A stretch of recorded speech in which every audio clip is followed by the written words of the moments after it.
Hola a todos, bienvenidos a Nepantlatoli, netas rugidos y metáforas de Nool Balam, el abuelo jaguar. Los saluda Nool Balam, el abuelo jaguar, y les da la bienvenida recordándoles que en Nepantlatoli los niños del sexto sol somos testigos de un cambio de era.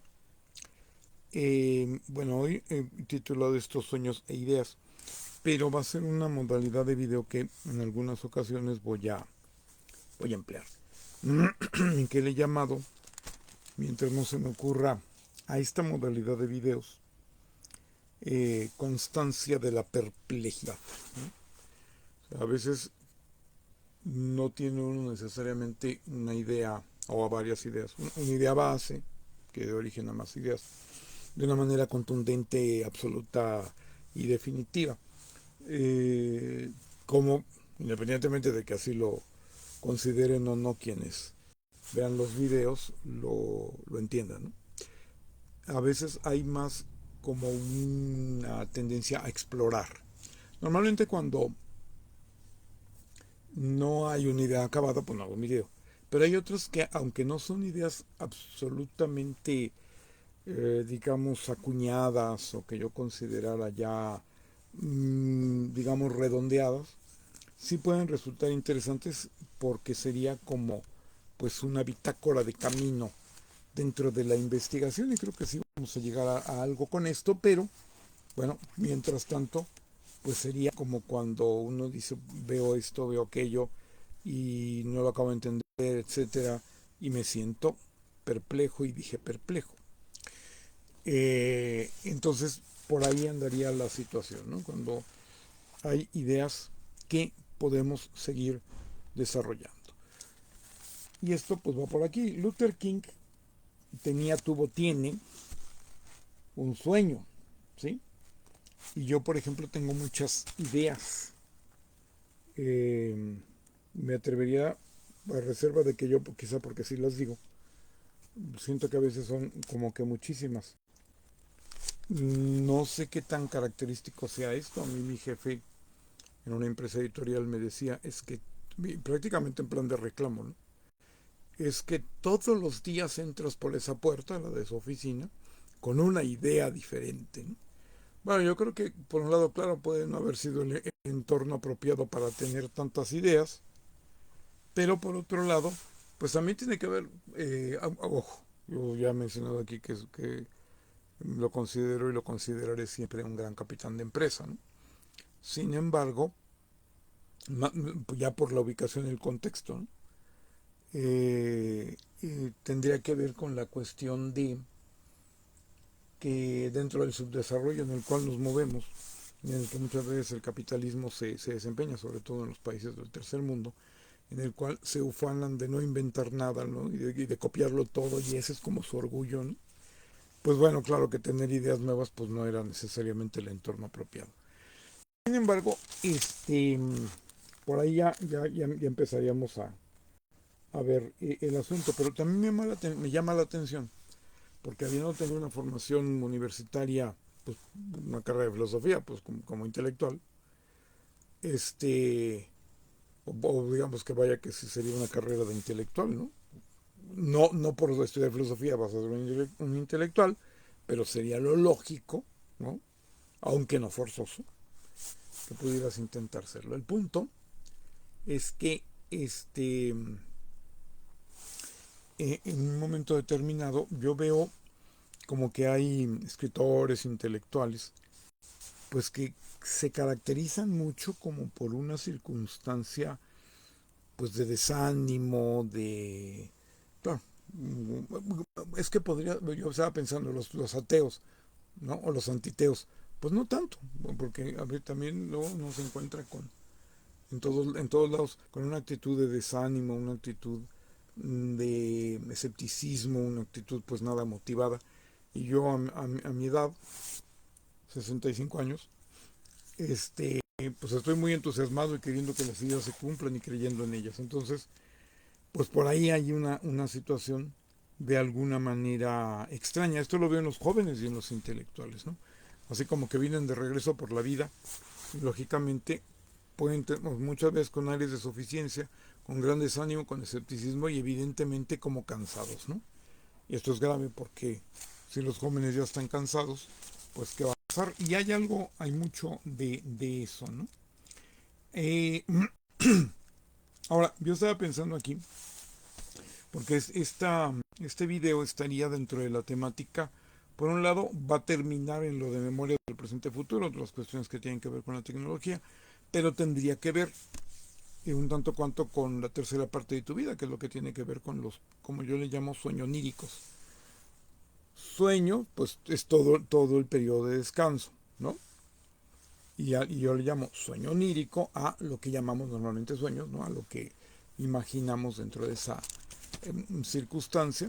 Y en realidad la tercera parte de tu vida es una temática que busca abarcar, pues eso, ¿no? O sea, nos pasamos la tercera parte de nuestra vida, o acaso debemos hacerlo durmiendo, ¿no?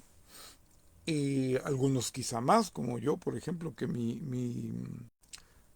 cantidad ideal de horas de sueño en realidad para mí son 9, ¿no? Entonces, bueno, creo que merece la pena, ¿no? Y luego allí pasan una serie de cosas que son importantes para nuestra salud, etcétera, desde la perspectiva del sueño y dentro del sueño onírico, pues llegamos a imaginar una serie de cosas que más de uno, por ejemplo yo, consideramos que implica una existencia paralela.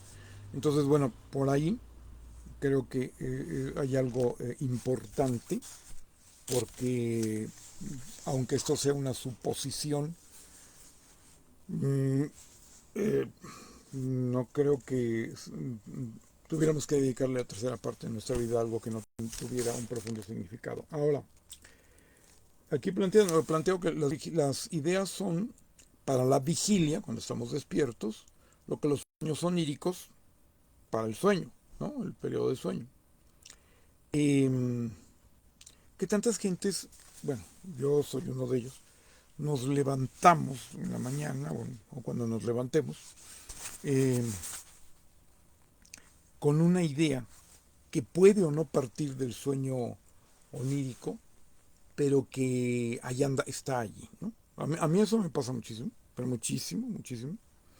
De hecho, desde hace ya aproximadamente unos 12 años, pues prácticamente registro y con bastante regularidad, asiduidad, mis sueños cada mañana. Había por escrito, luego los grababa, pero empecé a ocupar demasiado memoria en el celular por la grabadora, entonces otra vez trato de escribir, en fin. Pero luego resultaba una cosa, que yo decía, ay, pues soñé tal o tal cosa. Hay algunos sueños que considero que son interesantes, etcétera. Pero luego me pasa algo en relación a esto de con qué día te despiertas.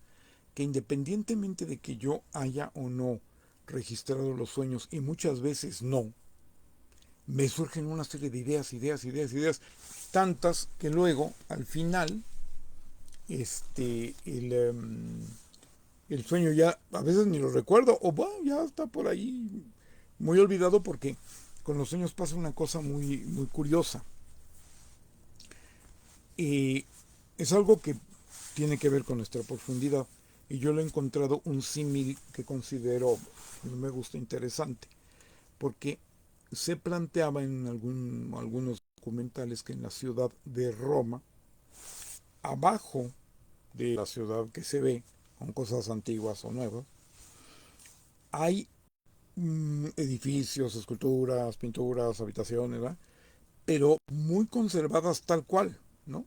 Espero que no se trate de uno de estos falsos documentales, que sería interesante luego ver ese tema, ¿no? Pero sí, realmente, como que bajan y encuentran una especie de elementos de una ciudad subterránea, es decir, elementos que, habitaciones con pinturas, con obras de arte, con cosas. Pero las pinturas, muy particularmente cuando entran en contacto con la atmósfera, duran poco tiempo. O sea, como que hay que fotografiarlas y hacerlo, porque se tienden a desvanecer, ¿no? Y eso pasa mucho. Y esa imagen, eh, quiero creer que esto de que se encuentren lugares tan prístinos, ¿no? Tan conservados bajo tierra, sea cierto. Si no es vero, eventrovato, ¿no? Si no es verdadero, pues está bien inventado.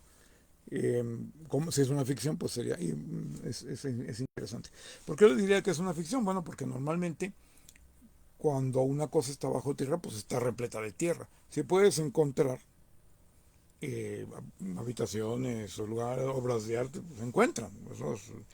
Pero te llenas de tierra, ¿no? Rellenas de tierra, ¿no? Y acá no, acá es como que entras y está el cuarto tal cual, ¿no? Es lo que me ha entrado la duda, pero bueno, en cualquier caso, por si esto no fuera cierto, y lo de que las pinturas se desvanecen en la atmósfera, que eso también habría que comprobarlo, pues me parece una imagen muy afortunada para ver lo que nos pasa con los sueños, ¿no?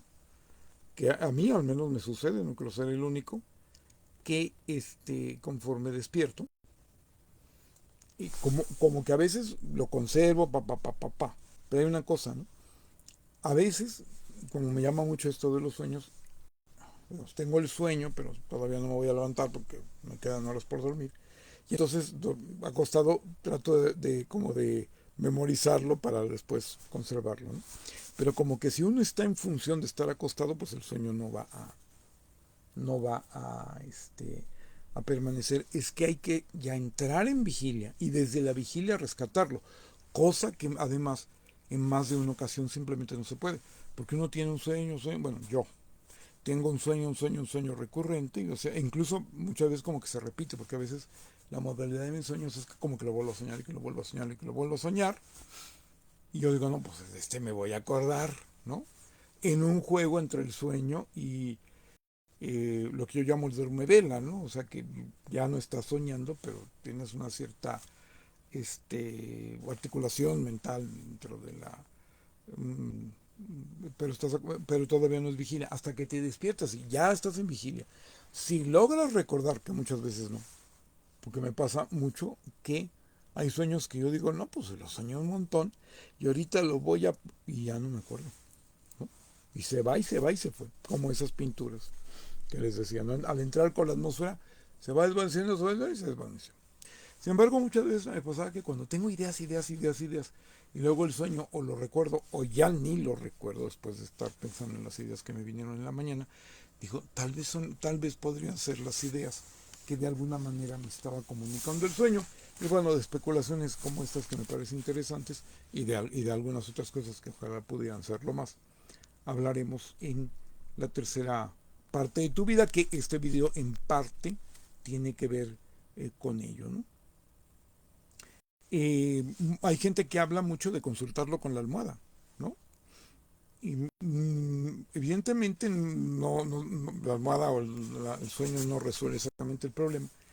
Sin embargo, el descanso eh, tendría que ver con esta situación, a veces organizada como el sueño, hay una forma que ahorita se me fue. Un sueño, cuando el sueño se busca como controlar, ¿no? Tener como ejercicios para controlar el sueño. Nunca lo he hecho, no lo recomiendo, en mi opinión, eso puede alterar los mecanismos del descanso, ¿no? Porque yo registro mis sueños, pero duermo normal y ya en vigilia es cuando lo registro, ¿no?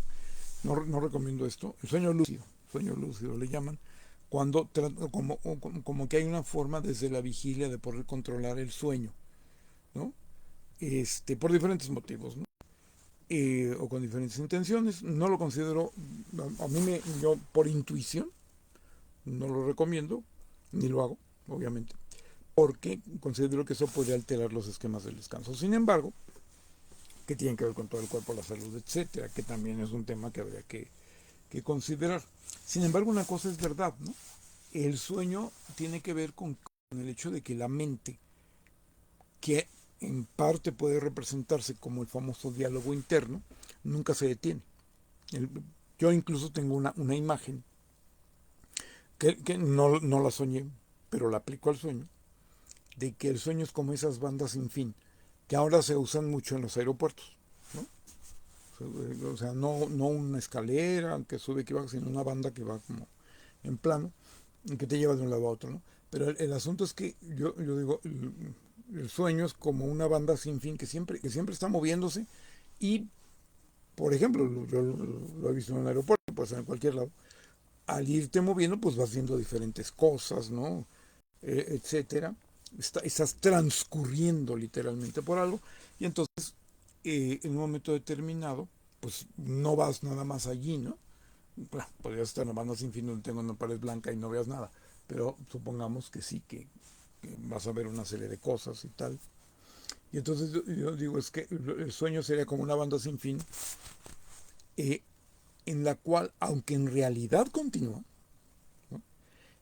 En la mañana, cuando despiertas, te bajas, no porque deje de transcurrir, sino porque ya vas a prestarle una gran parte de tu atención a lo que tiene que ver con el funcionamiento de la mente en vigilia. Y bueno, así vas a estar todo el tiempo.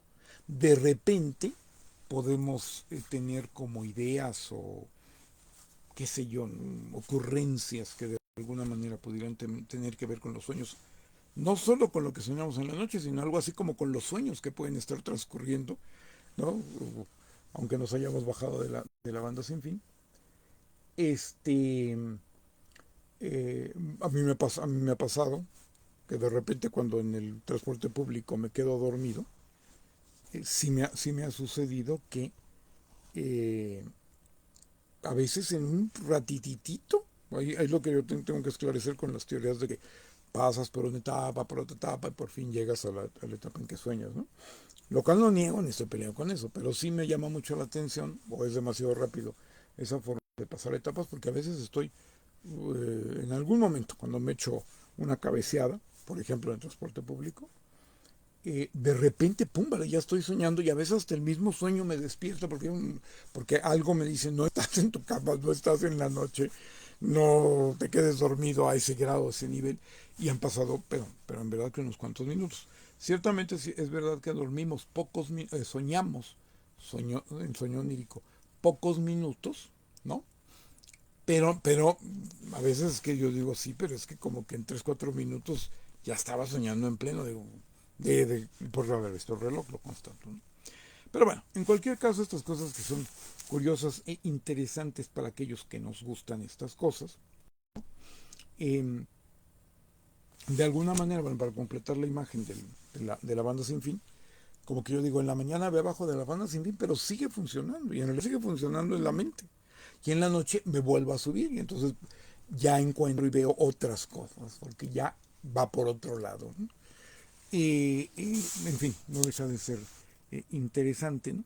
Pero en ese sentido, este, el asunto implicaría, ¿no?, que eh, la mente siempre está trabajando y entonces por eso la gente consulta con la almohada, ¿no? Hay formas que son así como intuitivas, ¿no? Voy a ver si en la noche se me ocurre algo, en la mañana pienso que algo pasó, que sería un poco como la mente sigue funcionando a nivel inconsciente, bueno, pues sigue tratando de resolver el problema. Hay algunos casos, y mencionaría científicos, porque claro, si hablo de que alguien se imaginó que va a pasar algo o X, pues entonces, y yo no me muevo, no, mi interés en los sueños no radica mucho en ello. Soy una persona religiosa y practicante, creyente, pero no me muevo mucho en ese sentido, ¿no? Claro, además como católico, no quiero saber lo que va a pasar, ¿no? En fin, no me muevo en ese plan, para acabar pronto. Pero sí quiero aclarar, por ejemplo, que hay ejemplos de científicos que han encontrado dormidos, soñando, soluciones importantes, ¿no?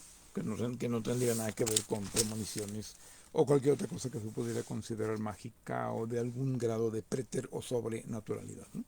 Ahora, este, también existe eh,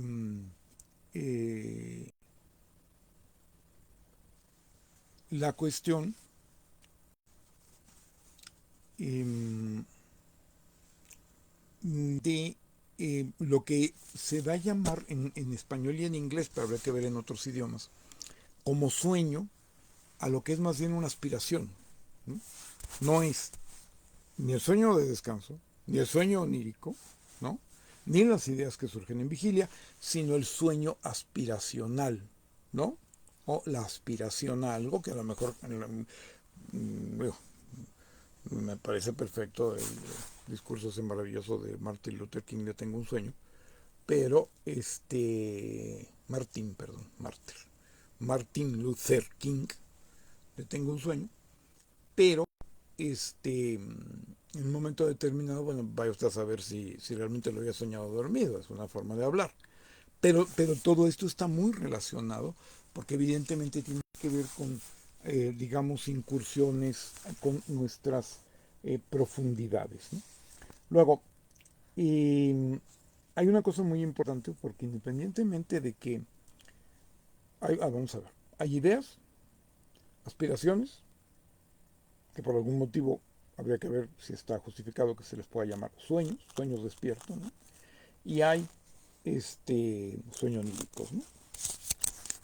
Ahora bien, claro, también el hecho de que una persona a lo mejor está enteramente dormida, de repente despierta y tiene, ¿no?, la idea, ¿no? Que evidentemente la mente está funcionando. Pero hay quien dice que tenemos 60.000 ideas diarias. Parece que con alguna base razonablemente seria se plantea esto, si no, pues habría que contarlas, ¿verdad? Y claro que habría que ver, y aquí empezamos ya a meternos en otro plano, ¿no? Pues podemos tener ideas de cualquier tipo, pero yo, por ejemplo, pienso, si tenemos ideas problema o ideas solución, ¿no? Eh,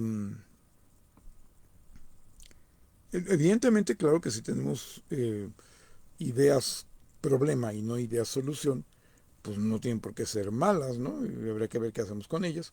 Pero evidentemente, por así decirlo, hacen bola, ocupan, vamos a decirlo, no sé qué tan metafórico exacto pueda hacer este uso, ocupan un espacio, ¿no?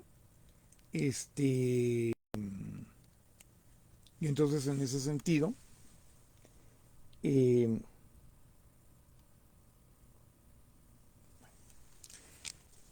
tenemos que ver qué podemos o qué debemos hacer con ellos, ¿no? Obviamente también todo esto tiene que ver con el cristal con que se mira, que es una metáfora para representar la mente de quien piensa y que yo menciono, pues ya lo he mencionado en los videos que están en YouTube, la mente integral, ¿no? O sea, no solo la mente mental, sino con la mente integral que tiene que ver lo que yo llamo racónico, razón y conciencia, que sería la razón y lo que nos lleva a generar pues una conciencia en un sentido del criterio con el que tenemos que comportarnos, y lo que llamo arracónico, que sería el sentimiento, emoción, voluntad, creencias, etcétera, ¿no? O sea, ese tipo de cosas y que además sí tienen una representación mental. Yo veía en algunos filósofos muy sajones que finalmente dan o ya son o dan origen a una mentalidad, digamos, como muy lógica, racional, etcétera. Ya hablaremos de eso, ¿no? O sea, lo que daría origen, por ejemplo, al conductismo en psicología y a la llamada filosofía del lenguaje, a una posición tan radical como la de Wittgenstein, de que pues la metafísica o cierta filosofía pues no quiere decir nada, ¿no? Que es así como una forma media ingeniosa de que, pues si no estoy de acuerdo, entonces lo que tú dices no quiere decir nada. Claro que porque tienen sus rollos y sus planteamientos de que porque no están algunas cosas que decimos no están sustentadas, su planteamiento no deja de tener bases, pero también, pues, así como que echarte con esa frase a toda la fenomenología, la metafísica, la ontología, digo, pues no tiene sentido tampoco. Eso no tiene sentido porque no va a desaparecer. Ojo, y hay que decir una cosa, a pesar de que no es eh, esa tendencia, evidentemente, la filosofía a la que yo me aboco, sin embargo, yo soy un profundo admirador de Wittgenstein y cuando menos en otros tiempos, en Tractatus Logicus Philosophicus, me pareció realmente una obra súper extraordinaria y de una mente verdaderamente privilegiada, para mí comparable al Tao Te Ching, que en mi perspectiva, o sea, evidentemente son muy diferentes, pero digamos que a ese nivel lo manejo. Entonces, ojo, Wittgenstein sí es santo de mi devoción filosófica, aunque su corriente no. Y eso también lo aclaro porque tendríamos que ver con una serie de cuestiones aquí. Bueno, creo que ya queda dicho de esta manera, ¿no? Ahora, evidentemente el mundo convencional sigue muy necesitado de soluciones. A ver, ya nos abocaremos a hablar de algo que yo planteo y no se lo copia a nadie. Por si luego surge alguna cosa, bueno, pues que vaya quedando aquí constancia, ¿no? Y uno de los nepantlas y quizá bueno, a ver, hay varios nepantlas de los nepantlas. Para los que sean nuevos, que es nepantla, pues estar entre dos tierras. Eso quiere decir la palabra náhuatl. Y yo hablo de nepantlatol y el discurso de estar entre dos tierras, porque el hombre vive siempre entre dos o más opciones. Y está condenado a elegir, dijera Sartre, pero particularmente hay algunos nepantlas que son muy importantes. Uno de ellos es entre lo que llamo el paradigma analógico y el paradigma digital. Ya lo explicaré en otro momento, pero el paradigma analógico sería desde el inicio del lenguaje hasta el Silicon Valley, en los garajes, los cocheros de Silicon Valley, donde se inicia la revolución digital, si es el caso y si esto es defendible, pero bueno, y de la revolución digital para acá, el paradigma digital. Es todo un rollo que habría que decir, pero sí nos genera como dos mundos, porque el paradigma digital está dando paso a la realidad, ya no ciencia ficción, a la hiperrealidad tecnológica, que también es un término que yo planteo, propongo, que sería el mundo en donde la ciencia ficción ya no solo parecería magia, como dijera Clark que, no sé cómo se pronuncia, que no es Clark Cine, es Clark con el autor de 2001 Odisea del Espacio novela, que decía que bueno, cuando la tecnología ya parece magia, pues la cosa es ya muy grave, dijera Chava Flores, ¿no? Y tiene razón, pero pues es que ya no es que parezca magia, es que ya la tecnología está convirtiendo lo que antes llamábamos ciencia ficción en ciencia ficción. Esto en los humanistas me sigue llamando mucho la atención y ya veremos en Memorias del Presente Futuro el punto, porque es como un aferramiento a que está bien que los humanistas seamos ignorantes en ciencia y en tecnología y no en nuestra área y todo lo que tú quieras, pero ya realmente, o sea, como que ver la tempestad y no hincarse, ¿no? O sea, el hecho de que están viendo de que ya es una realidad y entonces dicen, no, es que parecen cosas de ciencia ficción, pues no, ya no es ciencia ficción. Ya es hiperrealidad tecnológica porque ya se puede hacer. Y hay alguien que lo ha dicho de otra manera, no considero que tampoco baste, pero está más cercano a la realidad, que decir, ya no es ciencia ficción, es nada más ficción. Pero, insisto e insistiré, ¿no?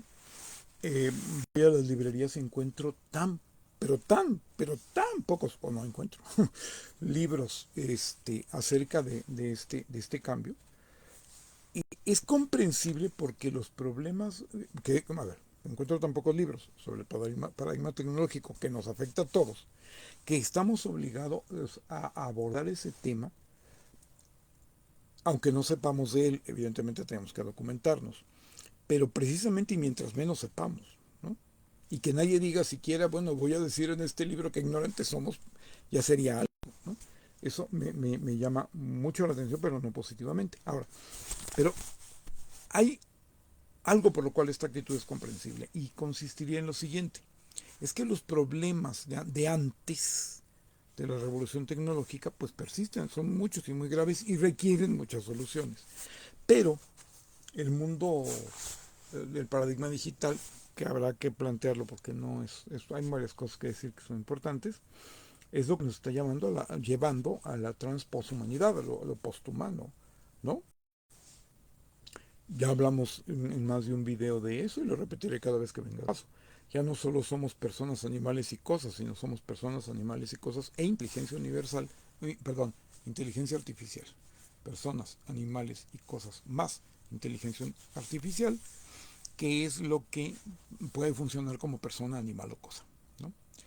además de todo. Es una cuarta categoría, pero además puede funcionar como las otras tres. Esto es así como para, es más, esto lo voy a escribir porque creo que se podría hacer una cosa, eh, hombre, aspiracional, entre el Tractatus y el Tao Te Ching, de poder decir en frases algo así. Bueno, pues ahí está ya una, ¿no? Antes éramos personas, animales o cosas, ahora somos personas, animales y cosas más, inteligencia artificial que puede funcionar como cualquiera de las tres y como más de una de cualquiera de las tres al mismo tiempo. Sin embargo, seguimos viviendo en un mundo convencional, por eso todo el discurso que se genera, ¿no? Todo el formulario de ideas que se genera para el discurso convencional, pues ya habría que juzgarlo si es bueno o malo, pero no sale sobrando porque seguimos necesitando muchas soluciones porque hay muchos problemas, ¿sí? Ahora, claro, por un lado, cuando no podemos resolver problemas, pues está ahí metido el poder fáctico que no nos deja hacerlo, aunque pudiera haber una factible solución, pero pero todo forma parte del problema, ¿no? Y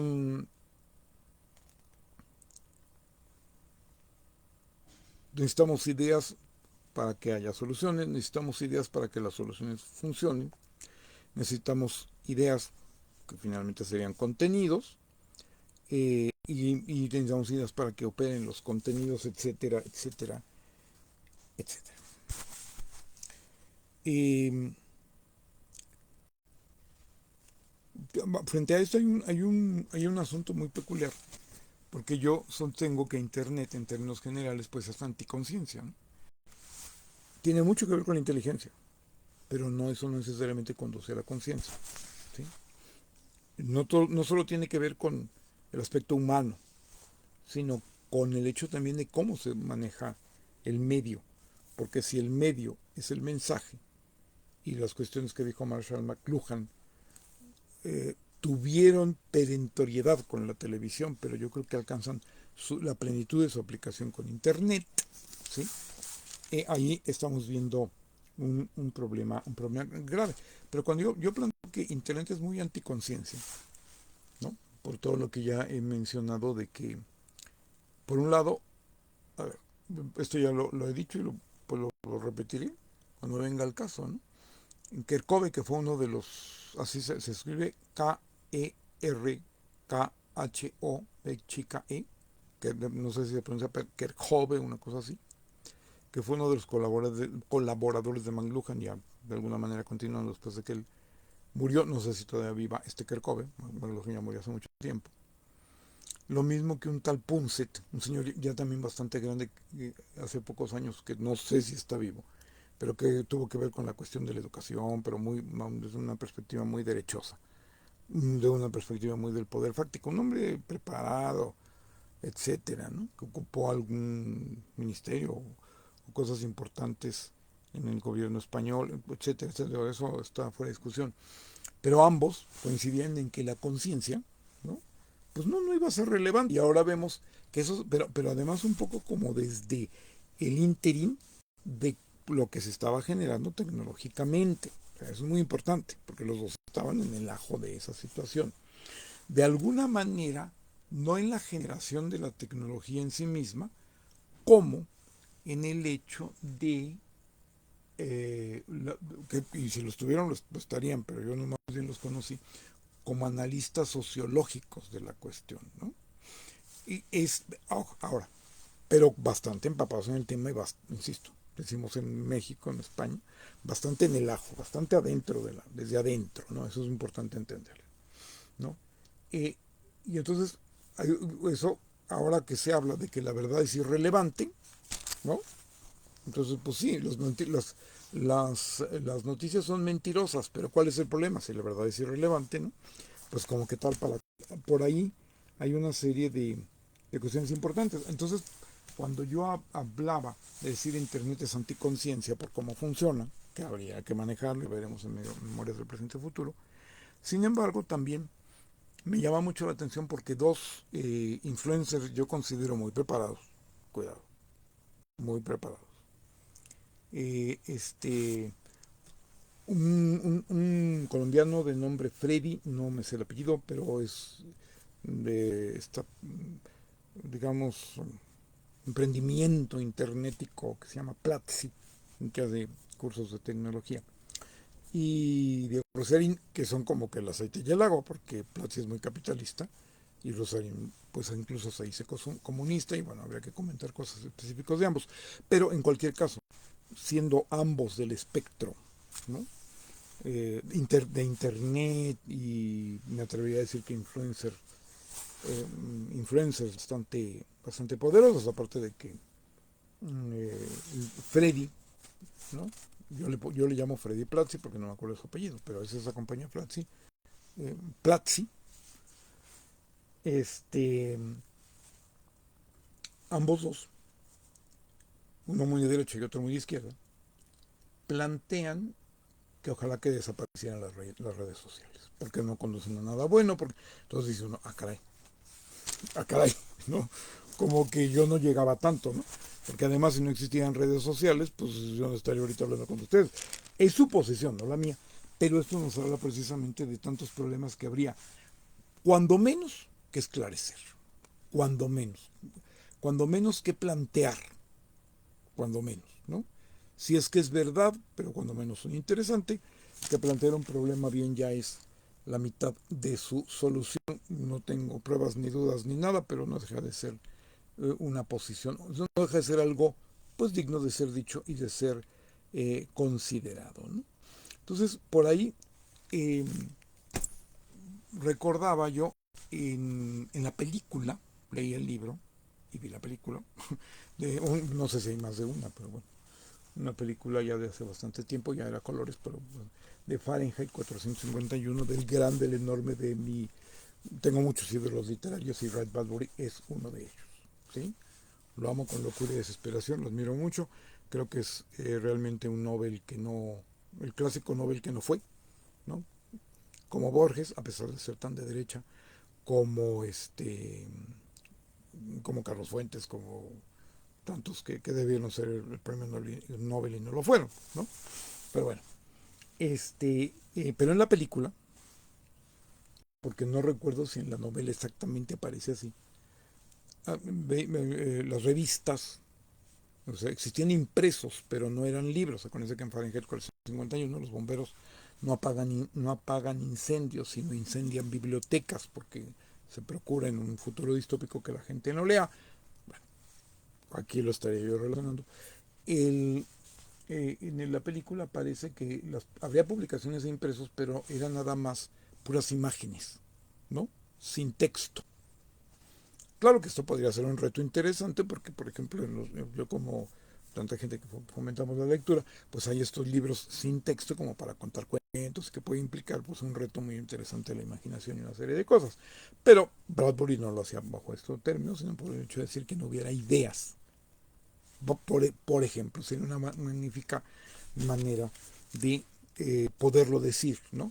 Que curiosamente es que hubiera, a ver, que hubiera lo que hubiera, pero que no hubiera ideas, ¿no?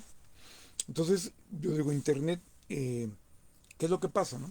Pues tiene de todo, ¿no? No podemos decir como la televisión que todo es malo, porque la televisión no hubiera sido necesariamente tan mala si las cuestiones educativas no hubieran sido algo tan reducido, tan experimental, tan solo en algunos casos, ¿no? Y que no dudaría que mucha gente dijera, no, sí hubo muchas cosas de televisión aquí, aquí, aquí, aquí, decir, pero no es absolutamente, cuantitativamente, es incomparable a todo el asunto comercial enajenante que fue la televisión. Pero la televisión era otra cosa y Internet es todo, porque Internet es trabajar, es negocios, es relaciones, es un vehículo para todo y es todo. Internet es la realidad principal, porque pudieras no existir en la realidad convencional, pero no puedes dejar de existir en Internet, ¿no? Alguien dirá, bueno, tienes que existir en la realidad convencional, ¿verdad? Pero por ahí veríamos una serie de factores importantes. Ahora, ¿por qué menciono esto? Porque cuando dice uno, bueno, es que en Internet hay todo, ¿no? Pero ¿cuántos usos, redes, videos, etcétera? Pues sí, podrían tener mucho ruido, pueden tener palabras, pueden tener lo que tú quieras, pero no son como estas publicaciones nada más de imágenes y sin texto, en el sentido en que Bradbury las maneja como una cuestión de más que enajenante, pues que te formes en la enajenación y allí te quedes, bajo la idea de que yo decía, pues es que, pero en internet hay todo, hay cosas magníficas. Sí, pero bueno, ya eso lo montamos en el podcast Memorias del Presente y Futuro. En Spotify hay los 12 capítulos que siguieron y a continuación es lo que estoy dando. Por ejemplo, ahora, en estos videos. Pero porque decía, bueno, ¿qué pasó? Pues es que no hay una regla que te limite a entrar a las cosas más excelsas que puedes encontrar en internet, que hay muchas. A ver si nos entendemos. Y que te ponen a pensar en serio. Y que te rara. Pero hay mecanismos para evitar que la gente se vaya más a eso. Y una de ellas es la pornografía. Y no, ya te aclararíamos el aspecto del sexo y tararán. Pero evidentemente no está manejado de una manera, como, o sea, con buenas intenciones, una manera sana, y es más bien como para decir, oye, pero si te vas a poner allí el conocimiento de todo, de la humanidad, sí vas a meter un montón de información basura, pero también va a estar la neta del planeta, ¿no? Sí, pero pues dejar que pongo muchas otras cosas que hay en internet, pero por ejemplo la pornografía, que boom, es un imán para una barbaridad de gente, y los que lleguen pues van a estar acotados, que es lo que pasa, ¿no? Cuando existe no existen barreras físicas o visibles, ¿no? ¿Qué es lo que se hace? Pues una especie de barrera invisible, pero que los poquitos que van a ver lo bueno, pues quedan enteramente acotados, perdón. Son controlables y como cualquier otro usuario de internet, bueno, se conoce mejor su vida que la otra persona, ¿no? Entonces, bueno, eso es un mucho este fenómeno. ¿Qué tiene que ver con todo esto? Bueno, pues por el desarrollo de ideas, pero por algo que quisiera yo luego plantear, ¿no? El sueño a mí me apasiona, pues porque me gusta ya, ¿verdad? No necesito una justificación. Pero también me ha llamado la atención que aunque no necesitaría justificación, sí me he percatado, propongo yo esta tesis, ¿no? El sueño onírico es algo que sigue escapando del poder fáctico. Mientras que, por ejemplo, la atención, ¿no? Una cosa me ha llamado mucho la atención es que, a ver, sabemos que la moneda de cuño que se maneja en Internet, aunque no compres, ¿cuál es el valor en juego en Internet? La atención. En Internet, la atención. Si yo capto tu atención, igual no me compras, igual y nada, igual tienes un montón de datos, pero no compras nada y bueno, haces bola nada más, pero ahí estás, ¿no? La atención es lo que en un momento determinado está en juego, ¿no? Si captan o no captan tu atención. Entonces, por ejemplo, ¿qué pasaba antes cuando ibas en el autobús y no te daba por leer como la inmensa mayoría de la gente, o cuando estabas esperando algo, o cuando estabas esperando el camión, o cuando en cualquier otro momento, ¿no? Bueno, hoy ando muy obsesionado con el transporte, pero hay muchas otras formas en las que uno, con o sin comillas, no hacía nada, y entonces pues te ibas por ahí a pensar, decíamos en la inmortalidad del cangrejo, estábamos en Bavaria, y ahora eso no existe. Porque cuando llega ese tiempo muerto, todo el mundo, ¡plac!, se pone a ver el celular. Y eso es poder. Eso que quedaba fuera del control, pues ya no lo está. Porque ahí te están metiendo imágenes, propaganda, no sé qué, están enterando de tus cuestiones para manejarlo en esa información, venderla y generar todo el negocio de internet, hasta y eso sería muy interesante poder realizar un estudio de qué tanto produce, ¿no? Los dueños de internet eso, ¿sí? ¿Qué tanto les produce esa barbaridad? Seguramente sería muy interesante un estudio pormenorizado de esa cuestión, ojalá alguien lo haga, porque yo no soy muy abocado a eso, si algún día lo hago, pues se los voy a poner aquí. Ahora, porque eso por un lado, porque pues también en el estar en la inopia, en el estar bueno, no del opio, bueno, inopia porque, a ver, si es el significado, inopia porque no tienes opio, entonces pues no te haces un viaje de otra manera, pues se lo echas con la imaginación. Al no incurrir en eso, ¿no? Pues también se han perdido ideas y creatividad y una serie de cosas. Nadie se fija en eso, pero acuérdense que aquí yo menciono mucho pues, lo nadie menciona, ¿no? Pero entonces ya por ahí hay una cosa. Tiene que ver con ideas, tiene que ver con la mente, tiene que ver con creatividad y que tiene que ver con lo que estamos hablando. Pero no solo eso, sino también el asunto de que el sueño, que es algo que no, el sueño onírico, que es algo que el poder fáctico no ha llegado a poder controlar, eh, ¿qué tiene que ver? ¿Por qué lo podrían querer controlar? Y yo estoy seguro que lo querrían controlar. Bueno, porque Internet, ya dejemos de lado, y que sería interesante ir haciendo la historia progresiva, de cómo pues la televisión entró, la ladrona de mentes que entró a la casa, etcétera, la ladrona de la mente de la gente que entró a la casa, ¿no? Pero esto que sería una parte sustancial de la historia, pero ya realmente Internet es que ha entrado a la intimidad de la persona, porque además con el celular va para donde quiera con ella. A mí me verán igual, pero el asunto es que pienses, no tanto que lo rechaces, porque ya no puedes escapar a eso, ¿sí? O sea, es más, es la vida. Ahora, ¿cómo la vas a abordar? Que puedas tener alguna cosa de detox, que puedas liberarte de eso, que puedas decir, eso sería un ejercicio, puede ser interesante, pero la realidad es que nadie vive ya al margen de ello, ¿no? Entonces, en un momento, es curioso, ¿no? Porque aún entre personas de la tercera edad, una amiga mía, que es igual que yo de la tercera edad del otro día, pues, ¿por qué no ha mandado mensajes? ¿Qué es lo que le ha pasado? Y somos viejitos, nos hablamos de usted. Y entonces, imagínense que tenemos una conducta muy arcaica, ¿no? Y entonces, ¿pero por qué? ¿Qué le pasó? ¿Qué no sé? ¿Qué tiene? ¿Por qué no? Y, pucha, pues sí, es que ya estamos en este rollo, ¿no? Puede ser una concepción antigua por definición, pero estamos ya en este asunto, ¿no? Entonces, eh, ya han controlado muchísimo ya muchas cosas de nuestra intimidad. Lo saben mejor que nosotros, nos conocen mejor que nosotros mismos, etcétera, ¿no? Tengo un rugido reciente del abuelo jaguar que dice, antes decíamos, me conoce mejor que mi madre, que mi mejor amigo, que mi padre, que mi hermana, que mi mujer, que lo que tú quieras, ¿no? Y era una hipérbole, ¿no? Ahora decimos, no se nos ocurre, pero lo aplicable ahora sería decir, me conoce mejor que Internet, pero esa hipérbole sería imposible, porque hoy por hoy nadie te conoce mejor que Internet, punto. No estoy diciendo que esté bien ni que estemos de acuerdo, estoy pensando qué podemos hacer con eso, frente a eso, en relación a eso, ¿no? Pero hoy por hoy eso es una verdad irrefutable, porque si tú dijeras me conoce mejor que Internet es un hipérbole, eso es imposible. Entonces, ahora, en todo ese contexto, y habiendo entrado tanto en nuestra intimidad y que la vamos cargando el control y somos los cyborgs con teléfonos, cada persona que tiene un teléfono celular, bueno, ya con un teléfono celular y máxime que son inteligentes, que ahorita ya prácticamente no hay ninguno que no sea el smartphone, el teléfono inteligente, eh, de alguna manera, este, eh, ya vamos como cyborgs por el mundo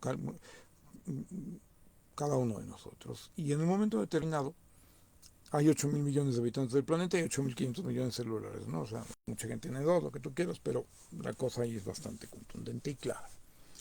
Mucha gente tiene dos, pero conforme el país es más subdesarrollado, más de una gente puede usar más de un celular, ¿no?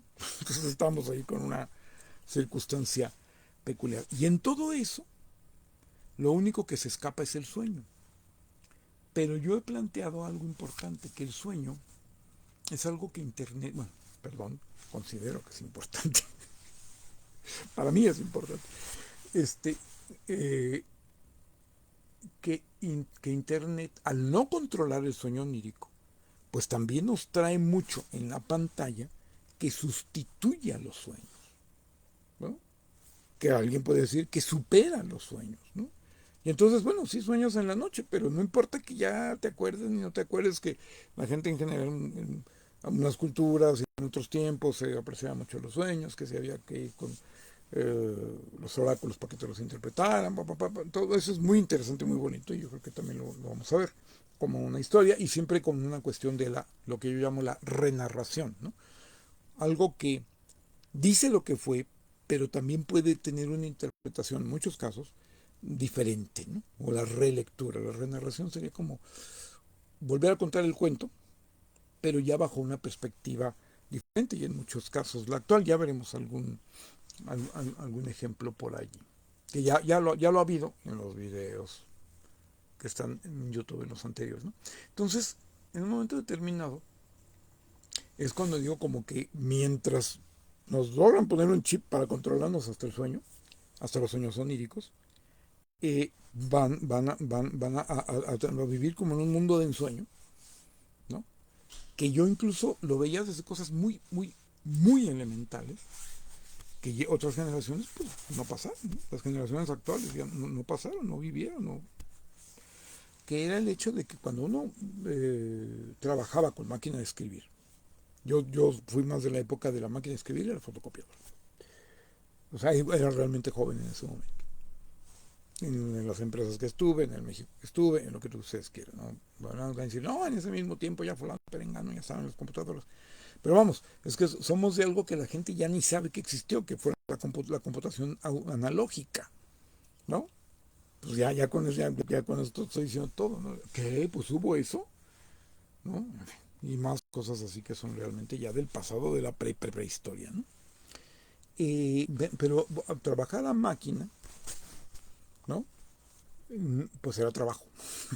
No era un entorno tan amigable como ver una pantalla de colores y una serie de cosas, que al principio los colores eran negro y verde fosforescente, pero bueno, con el tiempo llegó a ser a colores, ¿no? Fue una... y yo decía, porque yo al haber vivido dos cosas, cuando ya llegué a trabajar con pantalla de colores y una serie de cosas y pudiéndote meter a la red si querías o no, que luego los trabajos la quitaban, una serie de cosas, yo decía, es que es demasiado amigable. Realmente sí es trabajo, pero pues no, antes era como que esto es trabajo y esto es el descanso. Por ejemplo, un tiempo en el que la máquina era el trabajo, la máquina de escribir era el trabajo, las fotocopias eran el trabajo y la tele era el descanso, ¿no? O sea, como que dos universos muy separados con dos paradigmas muy diferentes. Y acá no. Yo dije, y eso siempre me llamó mucho la atención. Hay un entorno como muy ameno, muy amigable, aún en circunstancias de trabajo que uno pues no vivía. Cuando uno pasaba apuros y se desvelaba trabajando, pero viendo colorcitos, yo lo sentía y lo viví muy diferente a cuando pasabas esos apuros, pero viendo nomás blanco y negro y que te equivocabas en la máquina y era un rollo, ¿no? O sea, porque había correctores, pero no como ahora. Entonces, en ese sentido, ¿no? Tendríamos que ver qué tanto, eh, por ejemplo, el sueño, los pensamientos, las aspiraciones, estar conscientes de que existen y poder pensar y reexaminar nuestra vida, una vida que no es revisada, que no es examinada, no vale la pena, decía Sócrates. Bueno, pues uno que le hace la filosofía o intenta, al Nepantoli, para que no me digan que no es filosofía, porque si no es filosofía no me importa, lo importante es que sea algo para servirle a la gente, porque sé que de alguna manera lo será. Ahora, que pueda también ser transdisciplinaria, pues qué maravilla, ¿verdad? Pero siempre reflexión, siempre ese autoexamen, el auto y heteroexamen, ¿no? Es importante, ¿no? Ahora, que no es totalmente concluyente, alguna conclusión habrá, pero en cualquier caso creo que son cosas que debemos tener presentes, ¿no? Y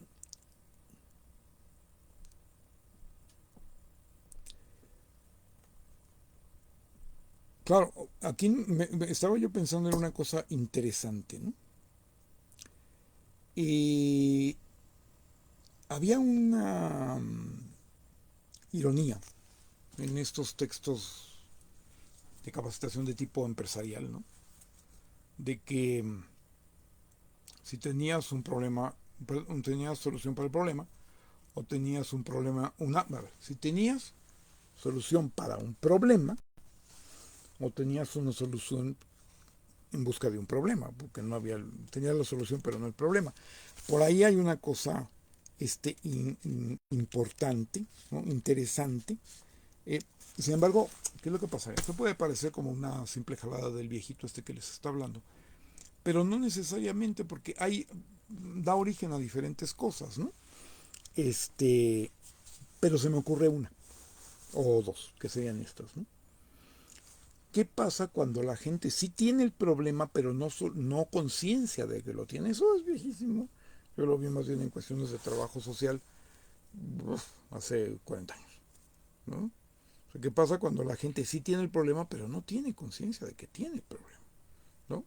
O algo tan elemental como el hecho de decir, la persona tiene el problema, sabe que tiene el problema, pero no le da la vida y puede pasar toda su vida sin saber que debe convertirlo en una lucha social, comunitaria, grupal, social, para poder acceder a la solución en vez de combatirlo o pretender combatirlo, solucionarlo por sí solo, por ejemplo, ¿no? Entonces, de repente también hay mucha gente que puede tener un problema y no saberlo. Entonces, ahí de repente ¿qué pasa cuando les ofreces una solución y él dice, no tengo el problema? Por allí hay algo interesante, ¿sí? Por ahí es algo interesante, ¿no? Aunque pudiera haber, esto de la solución sin problema es un tema, es como un poquito muy lejanamente, muy al occidental, no tan riguroso como un koan, pero pues, estos planteamientos enteramente absurdos como para que finalmente pudiera llegar lo que llamamos en Occidente iluminación o lo que llaman el budismo más propiamente despertar, pero es un poquito coanoide el asunto, no la solución sin problema, ¿no? Pero luego esto de cuando la persona sí tiene el problema, pero no tiene conciencia de él, pues la solución puede incluso llegar a aparente o realmente no decirle nada, ¿no? Y dices, híjole, pero bueno, de alguna manera por ahí ya estaríamos viendo el asunto, ¿no? Y, y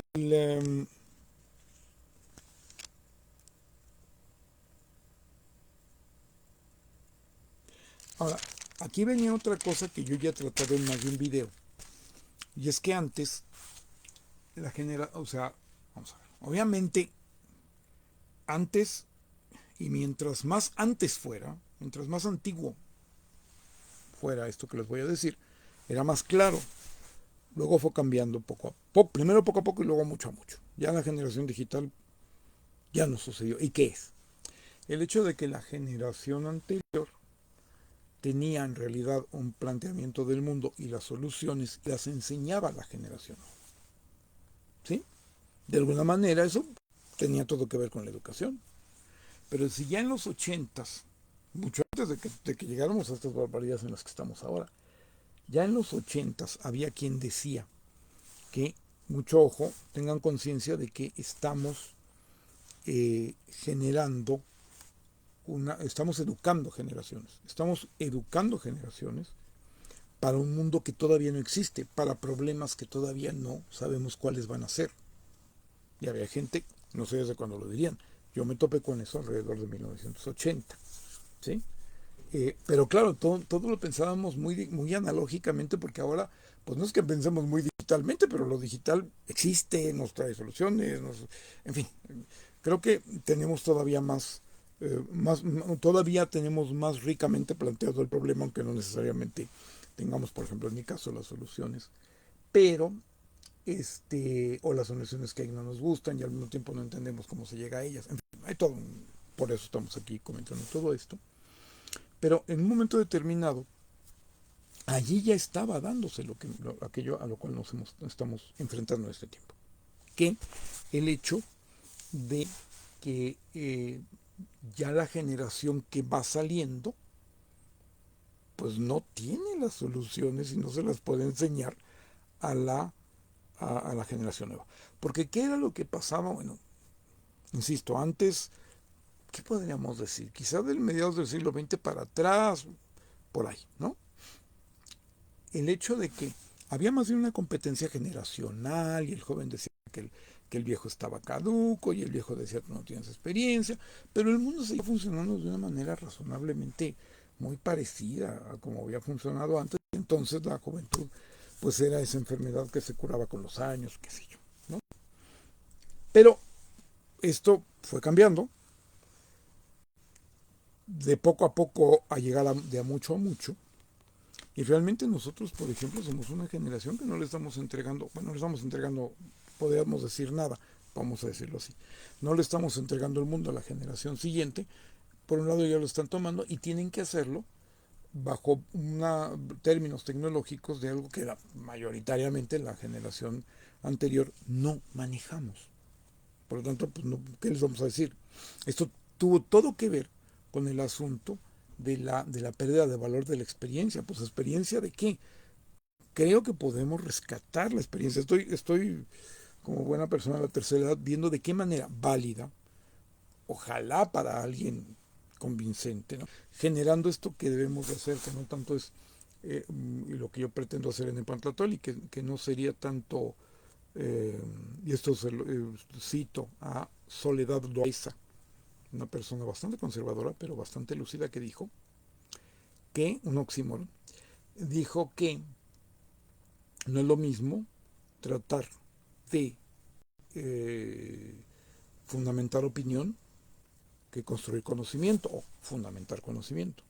Que se trata de construir y con fundamentar conocimiento y no tanto pues darte más motivos para tu opinión o compartirte la mía. Bueno, no, no estamos buscando tanto la opinión que de alguna manera no sé qué tanto nos podamos escapar de ella, pero sí privilegiar deliberadamente, honestamente, no solo con la intención, sino técnicamente, si pudiéramos decirlo así, el hecho de fundamentar y construir, por lo tanto, conocimiento, que es diferente a seguir, digamos, como, no sé, repitiendo, fortaleciendo opiniones, que es una expresión bastante, este, bastante seria, ¿no? Entonces, en un momento determinado, pues sabré qué podemos rescatar de la experiencia, pero en realidad los jóvenes, pues pasan de la generación anterior porque realmente no hay nada que decirles y entonces reciben de manera institucional, aunque finalmente puede ser ojalá del gobierno y para bien, pero muchas veces por parte de los negocios y no necesariamente para tan bien, con todas esas decisiones a nivel privado que están teniendo repercusiones, super repercusiones y efecto público en todas las cuestiones tecnológicas, que ya desde ahí la cosa está viciada. Esta nueva generación es formada, es programada finalmente por el poder fáctico. ¿No? O sea, esta tendencia de que, por ejemplo, los padres no puedan decidir cosas en relación a los hijos y que hay por ahí un video, vi uno, no sé si llama, de alguien que dice me estoy yendo de un país, no sé si Noruega, un país muy desarrollado, en donde dice no, pues aquí las autoridades no me quieren dar chance de que yo eduque a mis hijos como quiero y me pueden llevar a la cárcel si hago algo así, me voy, o sea, ya era inmigrante de por sí. Me voy del país a otro país porque aquí no puedo vivir. Eso de alguna manera tiene más que ver con estos rollos que finalmente serían woke, de esta cuestión izquierdosa que la derecha, izquierdoide, pseudo izquierda, que la derecha ha fomentado soróricamente con Soros, ¿no? Soróricamente con el feminismo que fomentó Soros y con muchas otras cosas de ese tipo. No es directamente tecnológico, es mucho más ideológico, pero de alguna manera sí de repente dice, bueno, es que nosotros ni siquiera decimos, pues no pude yo educar a mi hijo como quise y me voy a otro país, sino que realmente pues él está tomando para poder enfrentarse al mundo actual, pues le está tomando las cosas donde están y qué puedo hacer si yo no tengo una capacidad, digamos, técnica como en algún momento pudiera haberla tenido. Alguien diría, bueno, pues es que el médico no enseñaba a su hijo a ser ingeniero, sí, pero la situación normal era de otra forma, ¿no? Ojalá se entienda, ¿no? En cambio aquí realmente, pues creo que, vamos a ver, cuando el papá era ingeniero y el hijo médico, ojo, acuérdense que era muy tradicional que se buscaba que los hijos o el hijo tuviera la misma profesión o tuviera el mismo negocio o tuviera el mismo oficio, ¿eh? Porque también esa era la forma de decir, yo te voy a pasar el mundo, pero con lo que yo sé. Mucho ojo. Cuando se llegó a una mayor liberalidad y se dijo, bueno, yo no tengo no tengo, yo soy ingeniero y tú vas a ser abogado, pero había todo un contexto de generalidad, de sentido común en el cual la persona se podía, se podía formar. Y cuando había esta situación de, de que el padre, que generalmente no tenía mucho dinero y vivía de su trabajo, pero también podía ser un comerciante exitoso, pero no tuviera mucha cultura, pues entonces existía el fenómeno de la enciclopedia, en las enciclopedias que se compraban, ¿no? En la cual, industria en la cual yo trabajé y que ya no existe, y que era bueno, yo no tuve el conocimiento, pero te lo compro y ahí está. Está un fenómeno muy interesante de conversar, pero eso de alguna manera había esta cosa de algún mecanismo como, en el caso de la enciclopedia, digamos, volver tangible lo intangible, pero había. Y ahora realmente, pues como que no, porque la cultura no es la de antes, porque por ejemplo, ¿a qué podríamos decir?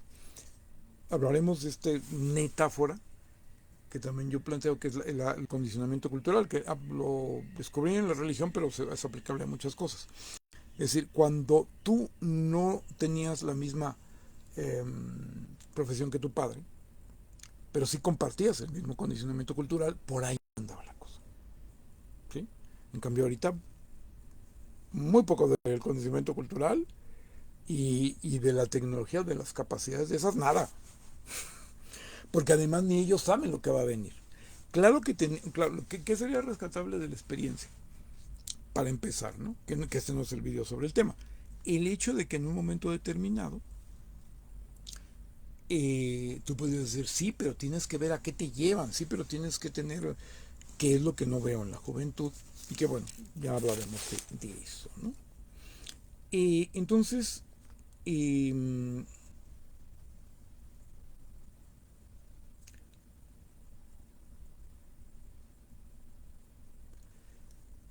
aquí lo que estamos viendo mucho es el mundo de, vamos a ver, una decadencia de Occidente, que a resumidas cuentas todo parece indicar que su carta fuerte es la transposhumanidad, que evidentemente no es para muchos, entonces sigue siendo una cuestión de exclusión, etcétera, etcétera, ya hablaremos de ello.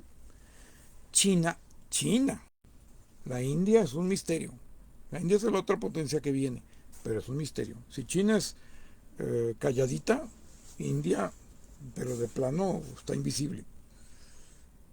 En China vemos bienestar social para una gran cantidad de gente, en la India no me queda claro, ¿no? En fin. Pero ¿por qué menciono esto? Porque en China está tratando de llevar, hasta donde se entiende, tendríamos que corroborarlo, una transposhumanidad a la que no se puede negar, máxima que va a ser la máxima potencia cuando esto suceda, pero de alguna manera no dejando fuera a la gente que tiene mucha. Y Occidente sí, Occidente está en el plano, o sea, un Harari como teórico, ¿no? Pero bueno, Elon Musk y toda esta gente está con el plan de que pues estos son nacos y que se los lleve la trompada y mala suerte, ¿no? Entonces, pero eso tiene que ver con el asunto ¿qué tiene que ver con el asunto de la decadencia de Occidente? Bueno, evidentemente que ha perdido los valores de solidaridad de parte de sus verdaderos dirigentes, de sus dueños, porque los dirigentes ya no son dirigentes, son dueños, que todo eso hay que ver. Y dueños con un enorme poder. Y entonces es cuando dice, sí, pero es que eso no va a ser para todos, y yo soy sí quien dijo que va a ser para todos, ¿no? Y entonces es una forma muy peculiar de llegar a una salida tecnológica en la que pareciera que ellos dicen, bueno, ¿qué quieren ser esclavos o que los sustituya por robots? ¿No? Todo el mundo le está dando vueltas al asunto, eso ya se había hecho desde hace mucho tiempo, pero ahora ya no es ciencia ficción, ya no es anticipación, ya no es distopía, es hiperrealidad tecnológica porque ellos tienen los pelos de la burra en la mano en ese sentido. Pero evidentemente, o sea, sería como la forma en la cual la decadencia de Occidente, como que uno dice, pues no hay nada que la detenga, no hay nada que la detenga. Pues no, lo que pasa es que la decadencia de Occidente quiere salvarse, pero salvar unos cuantos, ¿no? Literalmente, o sea, la metáfora de la película No mires hacia arriba no va todavía por la línea de que se vayan a ir en una nave al espacio, que no dudo que lo quieran hacer y que estén tratando de conseguirlo. y que los viajecitos esos que se ven tan ricos o gente que puede pagar el boleto para viajar al espacio exterior no es nada más una situación de un turismo muy caro, sino que ya andan viendo cómo le hacen, ¿no? Lo mismo que, como dije a alguien, ¿no? El negocio de los búnkers es este, algo muy, muy floreciente, pero no está a nuestro nivel, pues ni nos enteramos, ¿no? Ahora, en ese sentido, ¿qué es lo que pasa? Que es como que ellos dicen, no, ¿cuál decadencia? No va a ser decadencia, va a ser el surgimiento de una nueva, no sé si les importe humanidad, pero bueno, un nuevo grupo, una nueva cosa, para unos cuantos, los demás no cuentan, ¿cuál es el problema? Pero eso, para ellos no es decadencia, para nosotros, pues sí, evidentemente sí es la decadencia de Occidente. Mientras tanto, y con esa mentalidad, que es lo que en plata podemos sacar y que no anda la cosa muy, muy lejos de ello, y que en redundancia voy a hacer el planteamiento de Trump como la gestión de la decadencia, y tiene que ver con eso, pero con muchísimas cosas más. Sin embargo, en un momento determinado, ¿qué es lo que pasa? Pues que depende de quién lo veas, ¿no? O sea, tú vas a quedar bailando con la más fea porque no estás en los BRICS, porque no estás realmente en el... Estás siguiendo el problema de México, estás siguiendo el modelo de China, control capitalista bajo... Perdón, capitalismo bajo control gubernamental, pero no estás en el grupo de China. Y Estados Unidos te puede hacer como se le pegue la gana, o al menos eso cree, porque evidentemente es muy poderoso, y China no va a querer meter las manos porque es el acuerdo al que están llegando. Te voy a dejar. China dice, te voy a dejar todo lo que tú quieras, pero que no haya tercera o quinta o la que vaya guerra mundial, y por eso está muy contento Alfredo Jalife. Y es un spoileresote, pero no, hay mucho más de lo que voy a decir el martes en Radio Numancia. Pues entonces la cosa es grave, ¿no? Porque entonces la decadencia, pues a lo mejor ellos tendrán argumentos para decir, no, no va a ser para nosotros. Porque como ya los dijimos, en No mires hacia arriba, nos vamos a ir en una nave a no sé dónde o algo así, ¿no? Y sin embargo para nosotros, pues sí, no, o sea, no tanto ni ellos se van a otro planeta en una nave, ni tampoco a nosotros nos cae un meteorito, pero sí es que ellos de alguna manera se salvan y a nosotros de alguna manera nos lleva la tristeza. La cosa es bastante grave y bueno, eso sí es muy, muy la decadencia de Occidente, ¿no? Eh, Ahora, ¿qué es lo que pasa? A diferencia de otras épocas, a mí me consta que nosotros, y nosotros, la inmensa mayoría de la población que, que surgimos al mundo cuando surgió el neoliberalismo y no sabíamos lo que nos esperaba, realmente no sabíamos lo que estaba pasando y no sabíamos el futuro. Creo que ahora con todo este asunto de la inteligencia artificial, sí sabemos para dónde va la cosa, incomparablemente más que antes. Y que sí podemos en un momento determinado poder defendernos mejor, ¿no? Eh,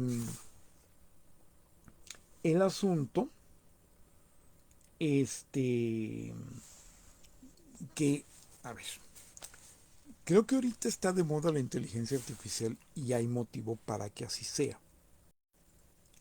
Que hubo un primer, bueno, o los que hayan sido, pero yo descubrí como una ola, para usar los términos de Toffler, del cambio tecnológico y de traer una serie de negocios y cosas que trajo, que más o menos quizá terminó con la pandemia, ¿sí? Y luego surge otra cosa y ahorita está en auge la cuestión de la inteligencia artificial. Creo que hay una cuestión de sentido común, como dijo, la inteligencia artificial no va a sustituir a los humanos, pero sí va a sustituir a los humanos que no la empleen. Creo que por la cosa anda por allí. Y sin embargo hay todo un mundo analógico que está al margen de eso. Y ahí hay un problema de cómo vamos a gestionar, no solo a nivel personal, porque es el modelo que te ofrece Internet, que todo lo maneja a nivel individualista, es la masificación del individualismo, Internet, y el control a través de dividir a toda la gente, ¿no?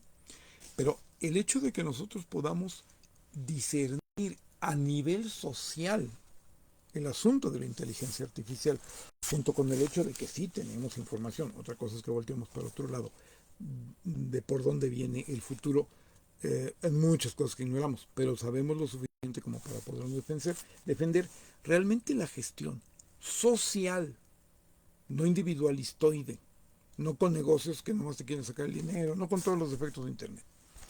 Pero habrá gentes decentes, otras muchas no, tarará, ¿no? Eso lo hemos manejado en un video anterior, ¿no? Pero sí, el saber cuál va a ser la gestión de la inteligencia artificial a nivel social, teniendo en cuenta que sí sabemos para dónde va el mundo, lo suficiente va a ser, va a hacer la diferencia. ¿Sí?